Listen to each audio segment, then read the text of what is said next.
So what I think that we're going to do right now is just to make a start. So this is our Wednesday morning optional meeting. I do realize that everyone has really busy schedules so for that reason, I do want to make sure that I also spend time on that we're spending together very productively. So this week, we're really looking at a chapter that focuses on the um, tissues of the body. So it's kind of a way for us all to come back together to a shared place. I believe that a lot of this material has been covered already in your BIO 181 or whatever other prerequisite course you have taken for this, but it's important for me to make sure that we are all at the shared same place and then can build up onwards from there. However, since it seems that it's not a highly full meeting that we have this morning, what I'm going to do instead, I'm going to step one step backwards and move our attention to last week's material, since we never got a chance to really have this kind of a condensed review session together about the material on chapter 1. I'm going to take the opportunity of this morning for me to go through that, and then in the afternoon we'll jump to the chapter 5, which was the real core topics of this week. So that's the slight adjustment to the plan.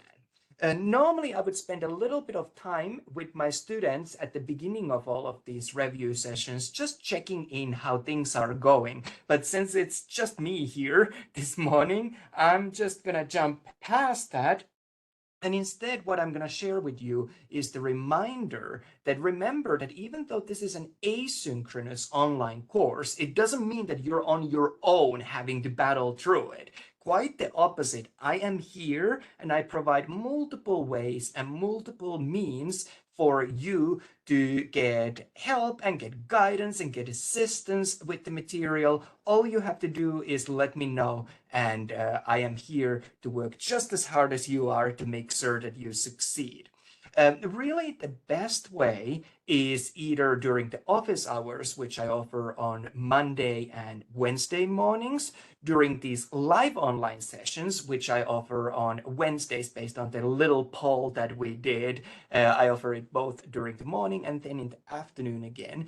But in addition to that, all you have to do is drop me a message, and I'm totally happy to find the time that works for both of our schedules and make sure that we actually get to tackle any things that might be on your mind, whether it's positive, whether it's something that's confusing. However, whatever it is, my job really is to make sure that you get that help. I do want to be transparent. I do have a fairly busy teaching schedule this semester, so there are times when I'm less available, but I will work my hardest to find the time that will work for both of us so we can go through whatever it is that you have on mind. If you don't want to meet in synchronous setting, you can always drop a message. I encourage you to use the Canvas messaging system because that just reaches me quicker, and I'll be sure to provide you what you need for you to succeed. So let's just jump onwards and kind of revisit some of the themes from chapter 1. One of the big themes that we saw, that we have this concept that we call an anatomical position that we use a lot in when we're discussing about body and in anatomy and physiology. The truth is that you're really rarely going to see a patient who's going to stand in this weird position. It's a little bit unnatural position for us to naturally stand at, but we use this position almost like as a reference.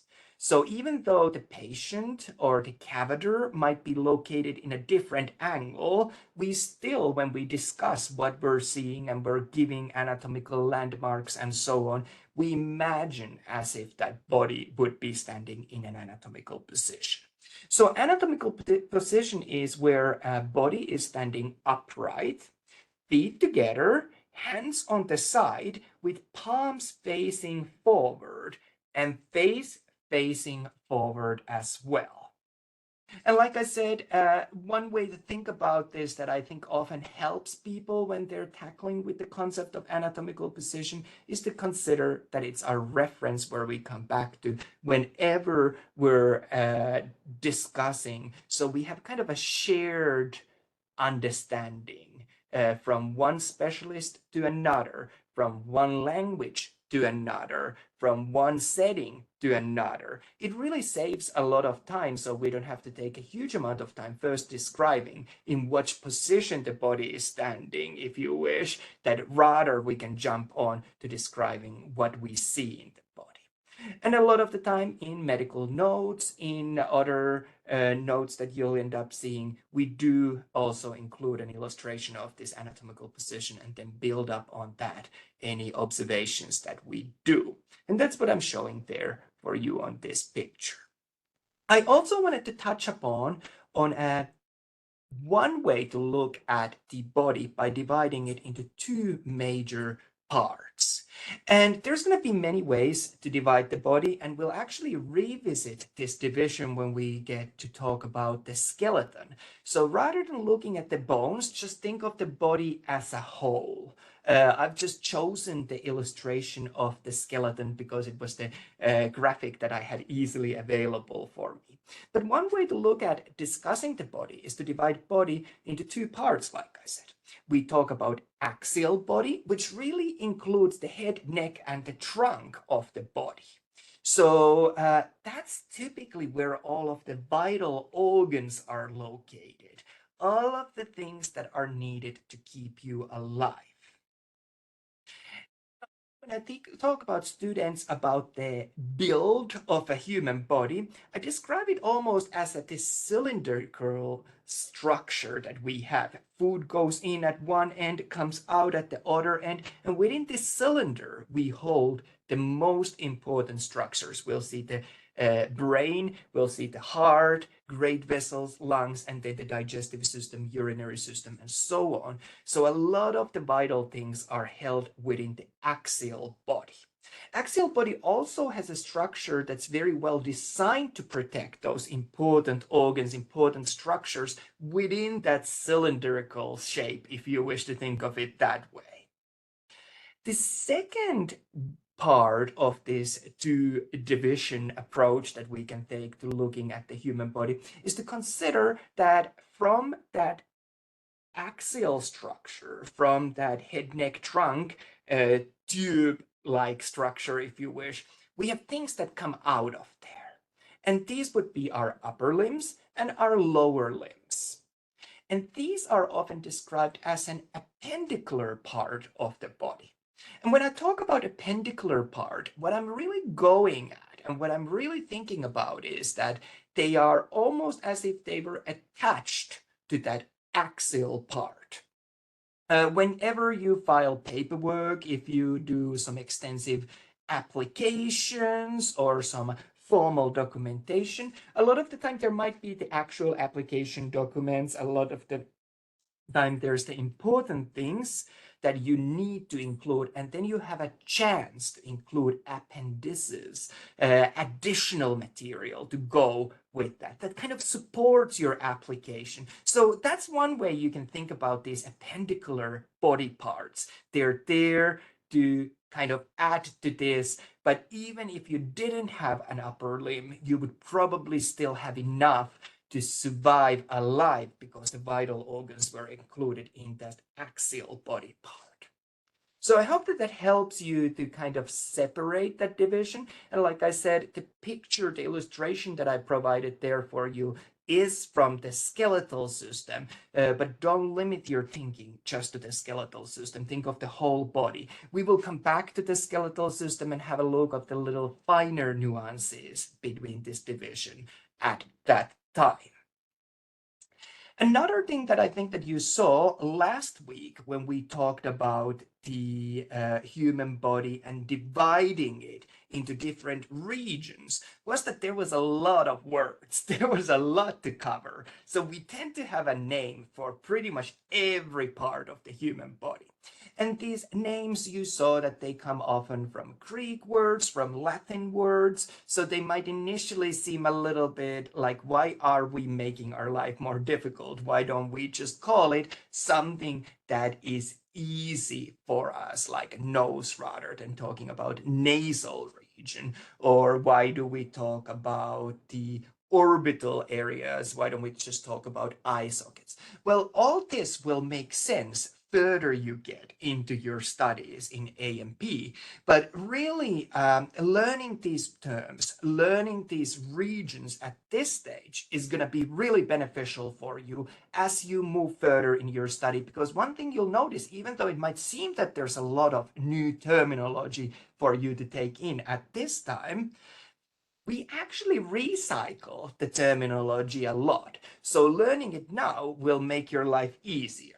And with these regional terms that we're seeing here from the front part of the body, so anterior part of the body, one thing that I think is often surprising for students when they get to learn the skeletal system is that a lot of these terms come from the bones that are located immediately underneath these body parts, or they come from other important anatomical structures on that area. So learning it once will make learning the other parts and other body systems much, much, much more easier. I do have the same illustration also for the back side of the human body, so posterior side. And again, you'll see that there are terms that we might use in everyday common language that would be more easier to come about. I don't think too many of us talk about acromial joint or region. We might rather talk about shoulder region, shoulder joint, things like that. But it's going to be important for us to be accurate here. It's going to be important for us to learn these terms at this time, because then once we get further, we have the correct terminology, and actually you'll see that these words get repeated time and time and time again. So I think that that covers what I wanted to say about the regional terms. Where I want to shift our attention next has to do with the body planes. And we saw these body planes covered as well. So basically, one way to look at the human body, and especially as we're starting to go more into the structures and also processes that happen in the human body, we will need to have a way to look inside, if you wish. So we're going to section, we're going to cut into the human body. And as we're having these discussions, it's important again that we have a shared understanding of which way the body that we're looking at has been cut in half. And to do that, we use three standard body planes. So you can think of this almost like as that mathematical coordination or coordinates that you have. So you have your x-axis, you have your y-axis, and sometimes you have your z-axis as well. So we can cut body according to these planes, and all understand when we use these terms that which way the body has been cut. So let's start with the first one. So when we talk about median plane, another term that's sometimes used, that can be used interchangeably, is sagittal plane. And sagittal plane or median plane divides our body in half into right and left side of our body. And this sagittal or median plane doesn't have to be bang on in the middle of the body. Sometimes it is. And if it's bang on in the middle of your body, right at the midline, we call this plane actually mid-sagittal plane or medium plane, I think you could use as well. But what we're trying to tell with that is to make sure that we're right on the midline of the body, so it's easier to figure out where we're standing. But still, we're dividing the body into right and left side. The median or sagittal plane can be also off from the midline, but still dividing our body into right and left side. So there's no reason that it always would have to be bang on in the middle. Another plane that we sometimes use goes this way around, dividing us into front side and back side. And again, it can be right onto the midline of the body, or it can be to the off from that midline. So the term that's used for that plane is often frontal plane because it gives you the front and the back. Or another term that can be used interchangeably is a coronal plane. Sometimes students struggle with thinking of how do I remember the coronal plane, and one way how I explain it is to think of if you have a crown and you put the crown on your head. Where your hands would be coming down is where this plane will be running. So your hands would be coming down on the middle of your body, leaving the front and back side on the two sides of this plane. So I hope that that helps with the frontal or coronal plane that we saw. Final plane that we have that we see here is labeled as a transverse plane. Transverse plane cuts us in half, leaving us top part of the body and a bottom part of the body. So superior and inferior part of the body. Another term that I sometimes see being used rather than transverse plane is horizontal plane. Both again could be used interchangeably, so don't let that throw you off if you see either one of these being used. But by having these three planes, we can really cover a lot of ground in a human body and see most organs and see most body structures at least from one of these sections, and then aligning at what level that plane is located at. Very rarely do we have a need to use another plane than one of these trees, but that does happen. And especially in my own field, which is cardiology, one thing that we'll notice is that the heart kind of sits in a chest in a very awkward angle that doesn't align with any of these three planes. So we actually have to take a cut that doesn't align with these three, and we talk about oblique plane in that case. So oblique plane is any plane that we might use to cut the body that doesn't align with these three planes that we've just revised together. Moving onwards, I wanted to quickly kind of revisit some of the important directional terminology that might be useful as we consider last week's material. So rather than talking about us having a top and bottom part, which is kind of a common layman's language and sometimes can get a little confusing, we have actually proper terms that we use for this in the medical language and language of anatomy and physiology. So rather than saying that something's at the top of the body, we call it superior portion of the body. And rather than saying that something's at the bottom of the body, we call it inferior portion of the body. One way to think about that is that if you have supervisor in a job is in an organizational rank above you. So they're superior to you. And in relation to that supervisor, you are working in an organizational hierarchy below them. So you're inferior to them. I don't really know. I think most organizations try to get away a lot of the time from this high rank based thinking, but maybe that helps you to remember it. If not, you can totally skip that mnemonic. So superior meant that it was the top part higher in comparison to whatever we're comparing to, and inferior meant that it was the bottom part lower in comparison to what we're thinking. So a lot of the time we see that we compare two structures and define those based on these terms. So for example, my nose would be superior in comparison to my belly button. Similarly, my belly button would be inferior in comparison to my nose. And you could choose any structure, really. Those were just the two that I happened to think at that time. Similarly, your chin is inferior to your mouth, and your mouth is superior to your chin. So you'll see how these terms become easier to use based on this way of thinking. Another way how we use these terms is that rather than talking about the front of the body and back of the body, we talk about anterior for that front and posterior for that back. So again, using an example, my chest is anterior in comparison to my spine. My spine is posterior in comparison to my chest. So anterior for the front and posterior for the back. Again, you can think of multiple different examples. Nose being more anterior in relation to your ear being more posterior in relation to your nose, and so on and so on and so on. So again, we're seeing this theme that often we are comparing these structures in relation to something else that we've seen. Another pair of words that goes together is the concept of something being medial or lateral.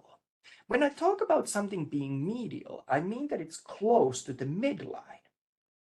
And when I talk about something being lateral, I talk about the fact that it's further away from the midline. And again, we would typically use two terms that we compare to each other. So again, your nose is more medial than your ear. Your ear is more lateral than your nose. So you'll see that these two terms are often used in comparison to each other. Medial, close to the midline of the body, lateral, further away from the midline. Similarly, if we think of the anatomical position, your palm in an anatomical position would be more lateral than your belly button, which would be more medial. So I hope that those examples help you to think about that. Obviously, there's so many examples that we can use. I'm just picking some at random. Another way of classifying these relationships to each other is to talk about things being proximal or distal. Proximal is a term that refers close to the starting point or close to the attachment point. And distal means further away from that starting point. So if we're looking at appendicular body, appendixes are really good examples where we can use this proximal and distal terminology. So my shoulder is very proximal portion in comparison to my palm, which is more distal portion of my upper limb. Similarly, your elbow is more proximal than your fingertips, which are more distal. So often we use these with limbs when we discuss something being proximal or distal, but that's not the only time we use those. I could see these being used, for example, also when we talk about blood vessels, vasculature. So we can talk about the starting point of that blood vessel, especially when we talk about, for example, coronary arteries. If we're close to that starting point of that artery, that's more proximal. When we move further down that artery, that's more distal part of that vessel. And that'll become probably more familiar to you in your BIO202 when we discuss about the coronary circulation, for example. The other terms that sometimes some students ask that why do you introduce these when we already have superior and inferior are the terms cranial and caudal. Cranial is often, when we talk about humans, interchangeable with the term superior. So when we're talking about cranial portion of the body, it's typically towards the top part of your body. And when we talk about caudal portion of the body, it's typically towards the bottom part or lower part of your body. But that's not really where these words come. This just happens to be case in case of humans. Cranial portion of your body, cranial part, refers that it's towards the skull. So cranial parts, when you're standing upright on 2 feet, are also in anatomical position your superior portion. Caudal refers that it's towards your tail. And you do know that humans do have remnants of a tail from evolution that we see at the lower part of the trunk, and caudal simply refers towards the tail. So again, we could discuss that, for example, your chin is more cranial than belly button, which is more caudal in relation to those two. So now you might ask me that why are we complicating our life with this? Well, the reason why we're complicating is that not all animals stand on 2 legs. We have a lot of animals who stand on four legs. And in case of those animals, cranial is often actually the more anterior portion, and caudal part is actually often more posterior portion.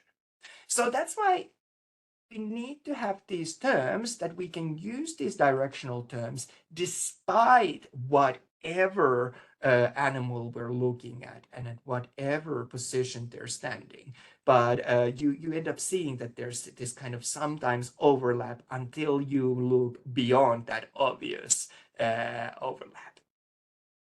Another real quick pair of terms that I want to introduce is something being supine versus something being prone.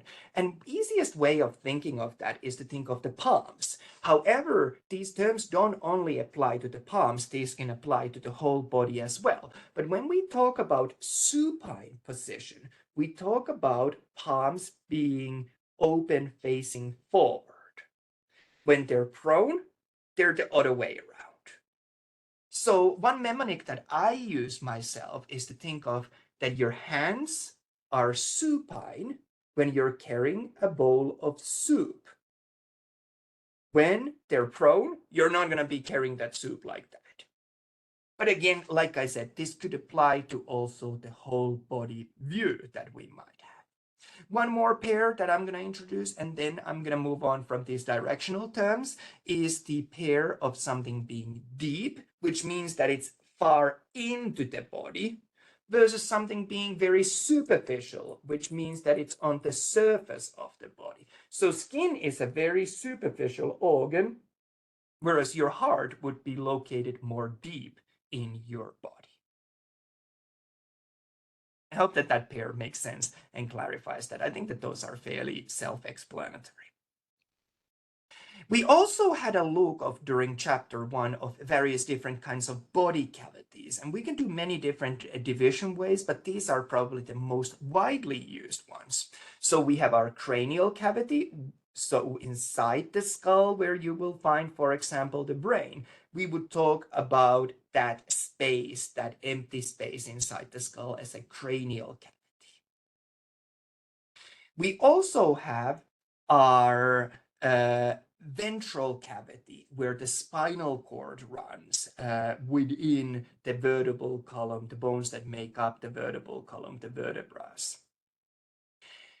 These two parts, even though they're separate cavities, the cranial cavity where the brain was housed and vertebral cavity where the spinal cord was housed, actually do have some connection. So often we end up grouping these together, and collectively we talk about dorsal body cavity. Remember, dorsal meant towards the back. So it's gonna be more of these structures that we find at the back side of our body.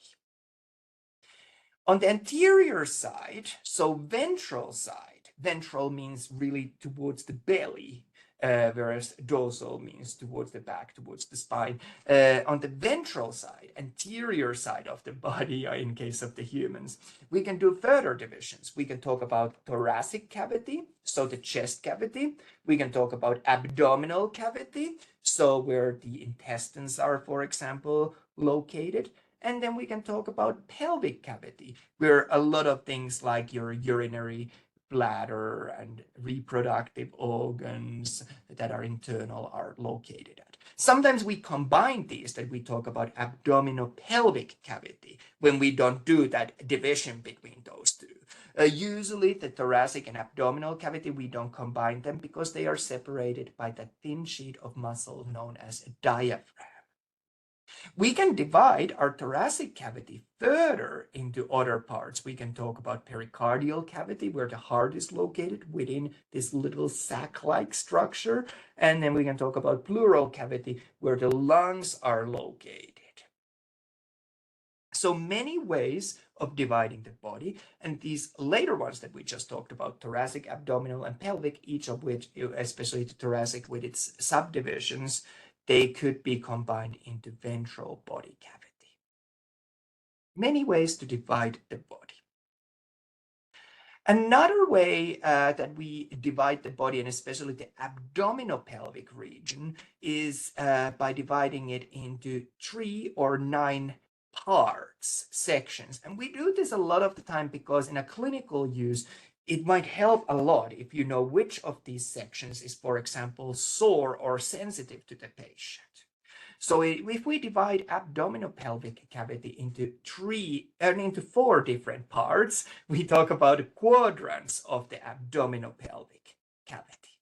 So we would have right upper quadrant, left upper quadrant, right lower quadrant, and left lower quadrant. And that would help us to kind of specify the part of the abdominopelvic area that we're describing, and based on knowing what's located majorly in these parts, we can have a clue of what we're focusing on. So if the patient complains a lot of pain on the right upper quadrant, we immediately know that that's where, for example, liver is located. So our thinking can go towards that direction. If the patient were, for example, complaining of pain, soreness at the left upper quadrant, we know stomach is located within this region. So that might be something that we're looking. For the right lower quadrant, we often see, for example, appendix is located on that part.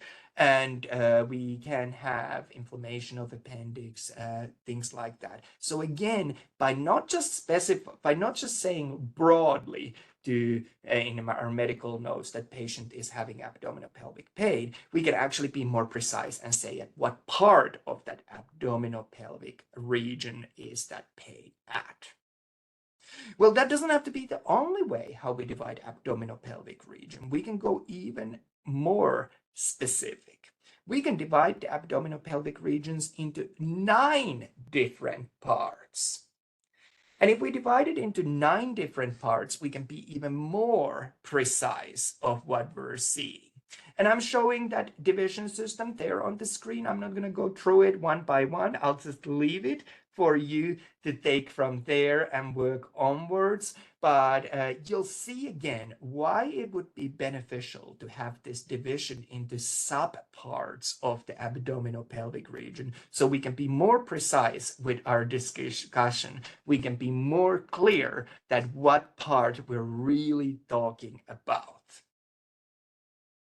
And I think that brings us to the very end of everything I wanted to say about chapter 1. I know that this was kind of a journey to the memory lane in a sense that you've already covered the chapter 1, but since we had so much to cover in terms of covering the course expectations, syllabi, all that good stuff, I wanted to make sure that you still have this crash course mini revision of the key points. And last week I spent quite a lot of time also going through the homework of the chapter 1. So you have that recording there available for you.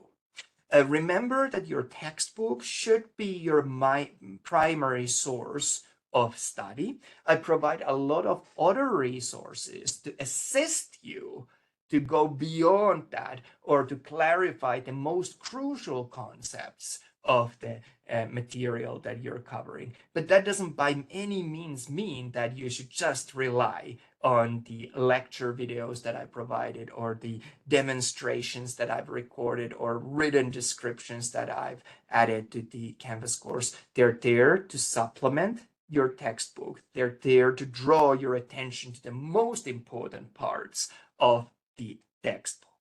So later today at our afternoon session, I will actually do the similar review for chapter 5, which is the topic of our week for this week. So we'll be looking at tissues. I'll provide a similar review for that material. I also wanted to just kind of highlight what's to come. Obviously, I would ask you to do chapter 5 homework, and I'll talk more about that during this afternoon's meeting. And next week, we'll move on to kind of a combination of chapters, which I really think is even more so a review. We'll just have a look at the basic chemistry of life, cells, and genetics. Again, just to make sure that we are at the same starting point for this course, that we all feel comfortable with what we're possibly moving on to talk about, so that we have a shared baseline.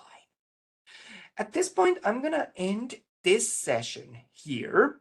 I know that it was kind of a little bit of a jump away from this week's material, but like I said, it was important for me, for my sense of feeling that I've served you well, to provide this summary of a last week. And I invite you to join me for this afternoon's session, or watch the recording. I'll probably try to link the recording at the end of this recording so you can check out what I have to share in a similar format of the chapter 5. I appreciate anyone who joined me through a recording, and I look forward to being here, helping you, anything that you might have, any questions. That is really my favorite part of teaching these classes, to have some interactions. I will keep monitoring our discussion forum for the times for these live online sessions. Like I said, I realize it's hard to find a time that works for everyone, and that also fits with the other commitments, but I'll definitely have a look of if we need to do any adjustments. But at this time, we'll keep them at the scheduled times on Wednesday morning and Wednesday afternoon. Like I said, don't worry if you're unable to join. They're not required. They're simply an additional resource. I do think that it's good to have that available for you, but remember, I'm available for you in multiple other ways as well. That's going to end the recording from today. I hope you have a very good rest of the morning.